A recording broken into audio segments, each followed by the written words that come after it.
You ever have this happen? You walk in the door, your wife's talking to you, your kids are around, and something happens in that moment that most men don't catch, but it quietly starts changing your relationship with your family.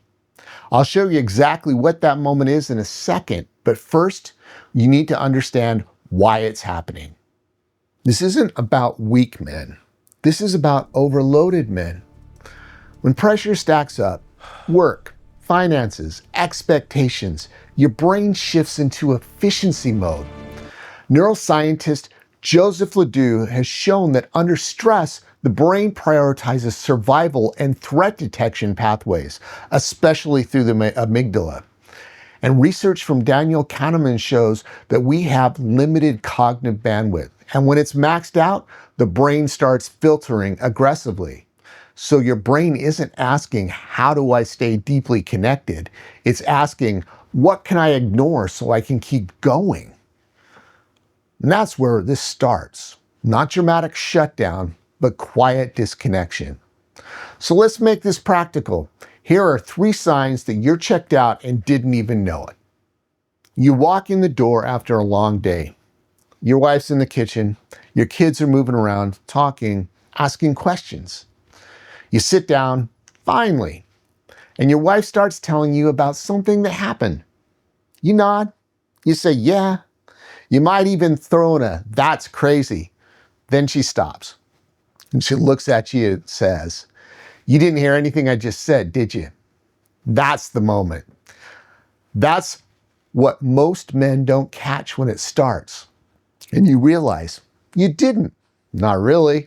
You caught pieces, but you weren't there.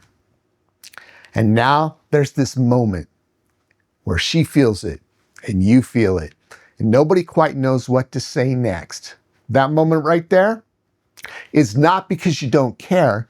It's because your brain is overloaded. Psychologist John Sweller found that when working memory is maxed out, your brain literally loses the ability to process incoming information effectively. So it starts filtering, and sometimes the people you love the most get filtered out. The moment you get a break, on your phone, watching TV, scrolling reels, zoning out. You tell yourself you're just going to sit for a minute, and then 5 minutes turns into 20.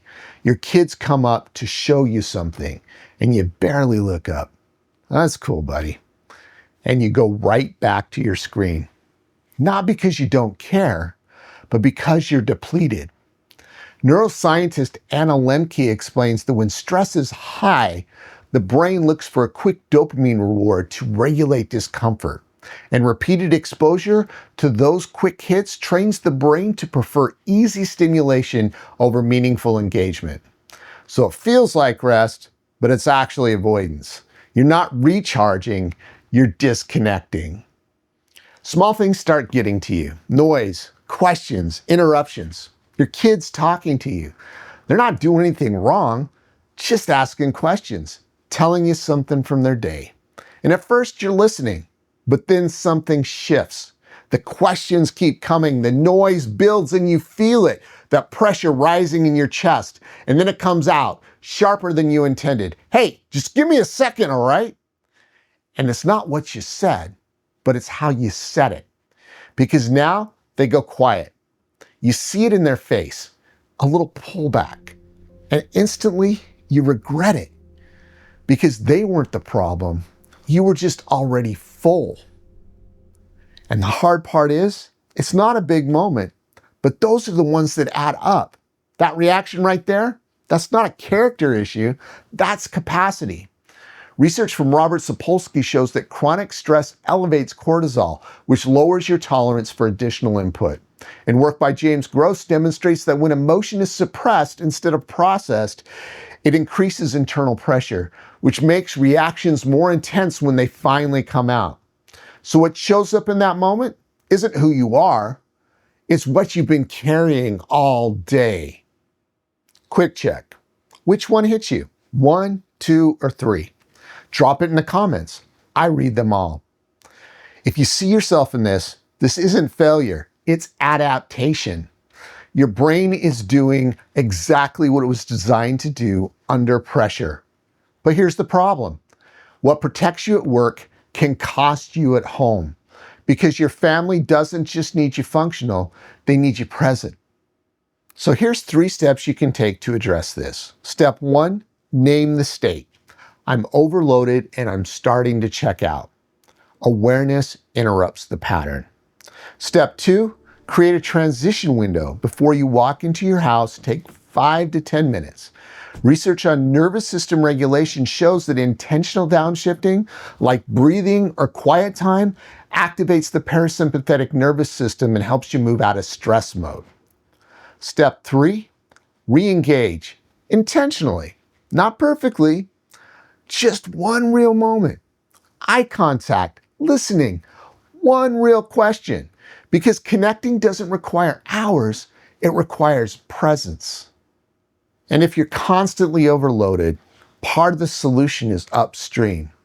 You're trying to carry everything manually. Planning, problem solving, decision making. You can start using tools like AI to do things like reduce decision fatigue, solve problems faster, and build better systems. You create mental space, which directly improves your ability to show up at home. You don't need to become a different man. You just need to catch yourself before you disappear from the moment.